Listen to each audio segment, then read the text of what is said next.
practice, dance practice, step practice. I was on the swim team, so I was always at that pool. I learned how to swim by getting thrown in the pool by my cousin. So I think I got trainer a little bit later, but this was just, this was our hood, this was our spot, this was our community.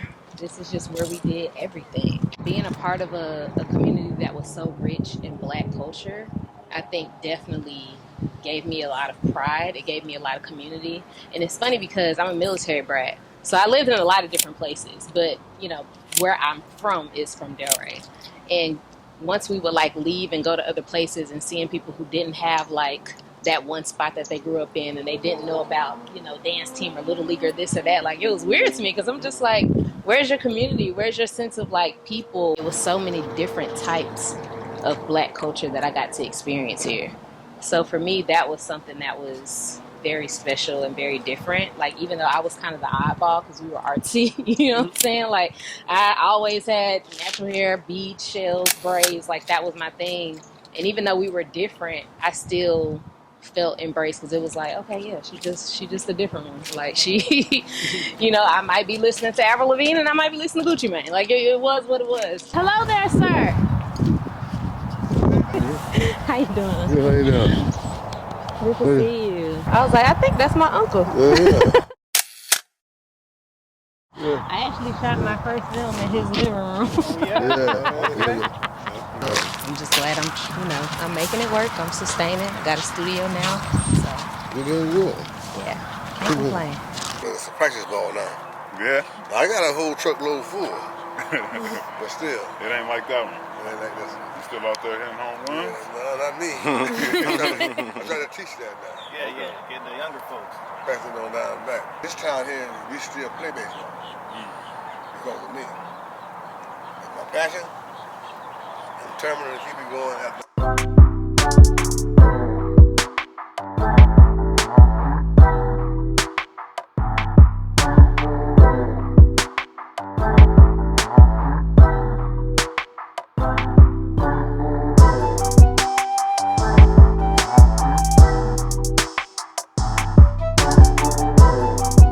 Spady Museum has always been really special because that's where it gets down to the roots, the African roots. So they always are having different installations and exhibitions that are curated around just African history and African culture. And my auntie Daisy was actually one of the first to kind of get this place off the ground and was their first curator. So definitely a big part of my art side. We always have vendors and stuff. So my sister comes out here all the time and teaches people how to make shea butter and things like that. So definitely a big part as well. Okay. There used to be a lot of Black businesses on this street. Yes.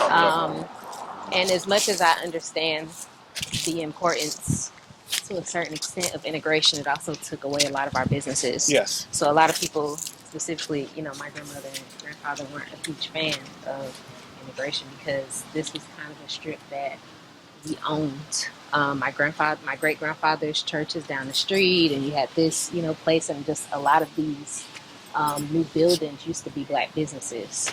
Because the true integration was really the integration of our dollars. Exactly. It wasn't really real integration. Right, and it didn't bring equality. A lot of people wanted equality. My folks were always about equality. They were never about integration. So would you say this is the Black Wall Street of this area, businesses kind of up and down? Yeah, you could say that. Even where I used to get my hair done, it's down the street. I go get my hair done, go to Checkers, get a burger, come down here and spend time with my auntie and wait till my mama pick me up.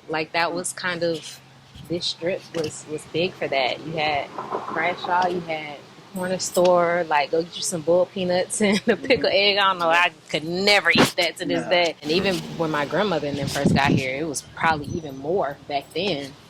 Just mom and pop shops selling everything, from clothes to shea butters to food, all types of businesses. Kept the Black dollar circulating. Absolutely. We really didn't leave Delray like that. This is, everything was here. There was no need for us to, maybe we would go to the drive-in, go to Perlita. I had an aunt who lived down there and I had some cousins in Miami, but this was our hub. We really didn't have a desire to be anywhere else.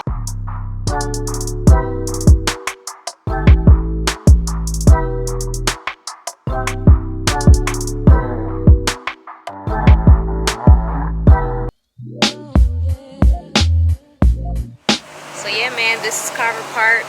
This is where I actually lived at. My grandma's house. She doesn't live there anymore, but was on 14th, you know, 2 blocks down.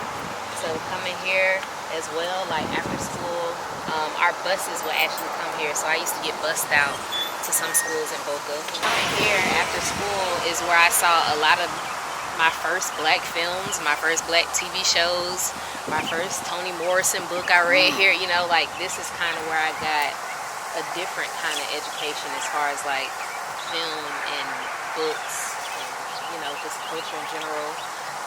They had an aftercare program because I wasn't the best reader, so I learned how to read here as well. I got tutored here by a lot of people who used to teach my mom, so this is another home for sure. I love this place. I want a 1977 Satin Cadillac Chevelle, all peanut butter, gold trims. Okay, on 20s. I'm a classic girl. I don't need nothing flashy or nothing like that. I just want 20s. That's it. So that's my dream zone. I gotta get it. Like, help me out. Speaking that to cash at me. Talk about it. That's like a dream of mine. Because my granddad, every birthday, he would give me like a cake, and he would put one of the toy cars on top of it. So it'd be a Cadillac, it'd be an Impala, it'd be whatever. So I just fell in love with cars. And like every few years, he would get a new Cadillac. So cars was like a big part of this.